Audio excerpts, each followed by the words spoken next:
Sneaking in from the shadows, it's issue number 5 of Nintendo Power, released in March and April of 1989, with the cover game for this month is Ninja Gaiden. As stated on my look back for Ninja Gaiden Trilogy on the Uncommon Valley, I never got the chance to play this originally when it first came out, but later in life when I started collecting for retro video games, I got the chance to be able to pick up all 3 games for the NES, and is quite possibly one of my favorite action platformers for the system. So to see it get representation as the top choice for this month is pretty awesome to see.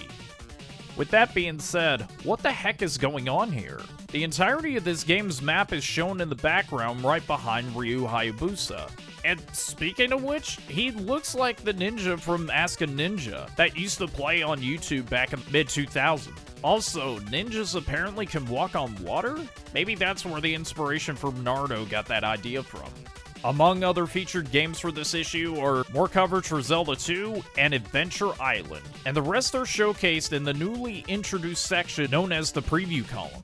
With the NES now starting to pick up more steam with this year alone, many more games will start to be featured from this point on, so it looks like that this is actually a good starting point. Notable titles in the section are Strider by Capcom, Cobra Triangle by Rare, Adventures of Bayou Billy by Konami, and the first TMNT game by Ultra. As teased during the last issue, they mentioned that there will be coverage for this winter's CES event. The coverage for the issue lasted for about 4 days straight, and was packed to the brim with so much information that you could technically stretch this out to last for about 3 more issues. The biggest bit of news to come out of this event were the announcements of Mega Man 2 by Capcom, more coverage of TMNT by Ultra, and Broderbund's Guardian Legends, Fester Quest by Sunsoft, and Iron Sword by Acclaim. A few additional titles that never saw the light of day for any release was for Sunsoft's Terminator and Ninja Taro by American Sammy. Ninja Taro would eventually see a release for the Game Boy a few years later, but Terminator would never see an official release aside from the version that was released by Mindscape. A lot to take in for this whole section, but that's the point of these events. Get people excited for the coming years for the NES, and it looks as though Nintendo did just that. Quite the interesting batch of news for sure, but nothing will compare to the reveal of the Nintendo Power Sweats, and maybe the power of the U-Force.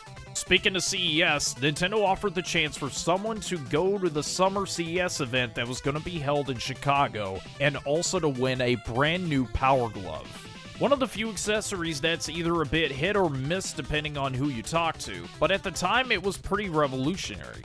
One of the earliest examples of virtual gaming tech on display. Also, Howard at the bottom teases the idea that Super Mario Bros. 3 could be playable at that show. That in itself was more than enough of a reason to entice people to enter this contest.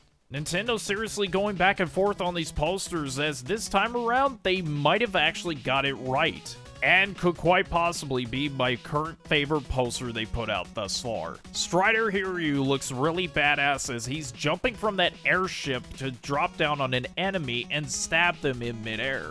But wait, forget what I just said, he's actually doing it at light speed in space. You can even see that because there's the Earth right under him. Talk about following his style, but this is taking that times 1,000. That's it, 10 out of 10, best poster ever, no debating. Time for more Counselor's Corner, as there's a good amount of help with a cheat code, along with finding the machine gun and hidden passages in Bionic Commando. Get to the Bram's Mansion and finding daggers in Castlevania 2. How to beat the 3rd and 4th enemies in Blaster Master. And for Zelda 2, they feature how to find the hidden town of Kasuto, along with where to find the magic key, and then where to find various clues in the game. Time to check back with this issue's Howard and Nestor, as we see Nestor is currently in the library and decides to catch up on reading a little bit of Legend of Zelda. It is here that Nestor begins to bring a little bit of daydreaming Davy into the library, as he thinks of himself as the hero of Hyrule. This brings so much attention to himself that he even gets the attention of the librarian, who is unimpressed with how much noise he is causing. So continuing to read, he gets stumped on a particular part of the map and then is confronted by a scary suit of armor that's ready to attack him. Nope, it's just Howard coming in to save the day and to help as per usual.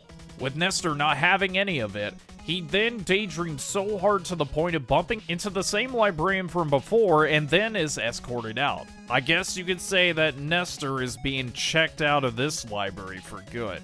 For a quick rundown of certain sections in this issue of Nintendo Power, they had a full showcase talking about the Power Pad with a few games that were coming out, NES Journal polling an April Fool's Day prank on its readers, and even is hosting a Nintendo Power Awards survey to vote for their favorite choice in each category. We'll have to see what other people voted for next time and see if they actually picked the right games. Moving over into video shorts, a good amount of tactical strategy games were shown for Nobunaga's Ambition and Desert Commander, Mappyland, and Airwolf. Then for Packwatch, notable titles covered this time around are for Capcom's Disney titles, Super Dodgeball, and a couple of pinball games. There's also mention about some other games under the gossip section, where they talked about the unreleased Star Trek V and California Raisins, but for soon-to-be-released titles are both Clash at Demon Head and Batman the Video Game.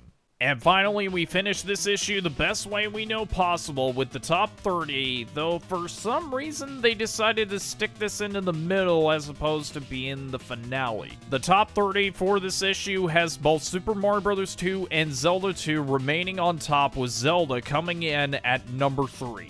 Mike Tyson's Punch-Out returns to the number 4 position, along with Contra and Double Dragon trading positions, with Contra finally breaking into the top 5 and Double Dragon reaching back down to number 9. Blades of Steel makes its debut at number 8, and Metroid makes it to the top 10 by bumping Bases Loaded down to number 11. Among other new debuts on the list are Blaster Master at number 12, Rampage at 18, Mega Man 2 at number 22, Paperboy at 24, and Bubble Bobble at the very bottom at number 29. Among other notable changes on this list, Castlevania goes down the list by 1 position to number 14, while it makes way for a big jump on the list for none other than Mega Man coming in at 13. Those two are still putting up a fight to be a part of the top 10, but we will have to see in the next issue if they finally do have leg room to get in there. As expected, this issue of Nintendo Power was stacked to the brim with so much content, with CES, all the continued gossip, and various different previews. But most certainly a must-read, and can't wait for number 6.